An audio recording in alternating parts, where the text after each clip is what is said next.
Tom Christie's rugby journey is one built on consistency, leadership, and elite defensive work rather than the flash and pan brilliance that gets instant headlines. Born in Christchurch in 1998, he came up through the Crusaders pathway, captaining Shirley Boys High School, starring for New Zealand under-20s and even leading the Baby Blacks in 2018, before establishing himself as a core loose forward for the Crusaders in Super Rugby.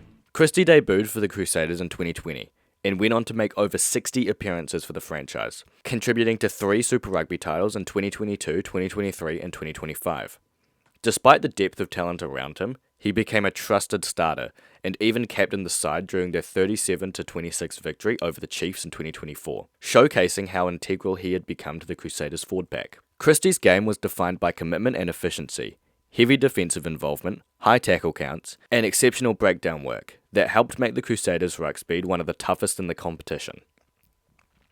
Across his Super Rugby Pacific seasons, he was routinely among the team's most consistent tacklers and breakdown contributors, traits that made him one of the most reliable open-side flankers in the Southern Hemisphere. In 2022, for example, he was highlighted as one of the top tacklers in the entire competition, regularly posting tackle numbers that put him well above the average for his position.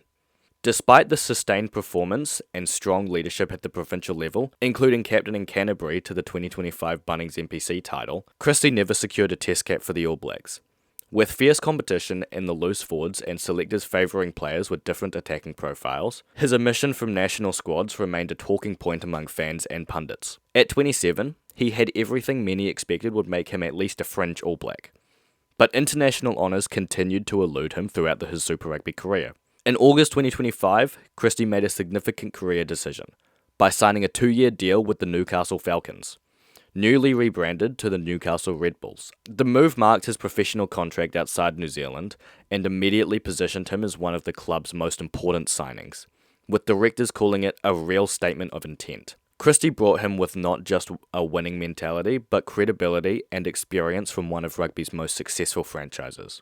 Since joining Newcastle, Christie has quickly become a central figure in their rebuild. In late 2025, he scored his first try for the club in a hard-fought 25-19 Premiership victory over Gloucester, a real win for a side that had struggled at the bottom of the table, showcasing his impact not just in defence but as a contributor in attack. While Newcastle still sit near the lower end of the Premiership standings, Christie's presence has already boosted the team's work rate, breakdown strength, and forward discipline, qualities that are helping the club grow week by week under a new coaching and ownership structure.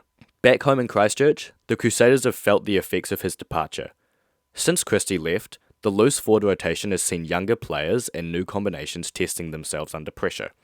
And while the Crusaders remain competitive, many fans and commentators argue that his absence has left a gap in consistency at the breakdown and defensive work rate that hasn't yet been fully replaced. With a squad that has already been impacted by injuries and other changes in personnel, Christie's ability to maintain the edge week in, week out is a reminder of how influential he was for a team that has set the standard in Super Rugby for over a decade. Critics and supporters alike acknowledge that the jersey he wore with such work ethic has proven difficult to fill with a direct like-for-like replacement, a testament to the professional standards he brought with every match. Tom Christie's story is not just about what he achieved on the field, but how he shouldered leadership without the international recognition so many expected. As of April 2026, he remains a figure both celebrated for his consistency in New Zealand and embraced as a cornerstone for Newcastle's future success.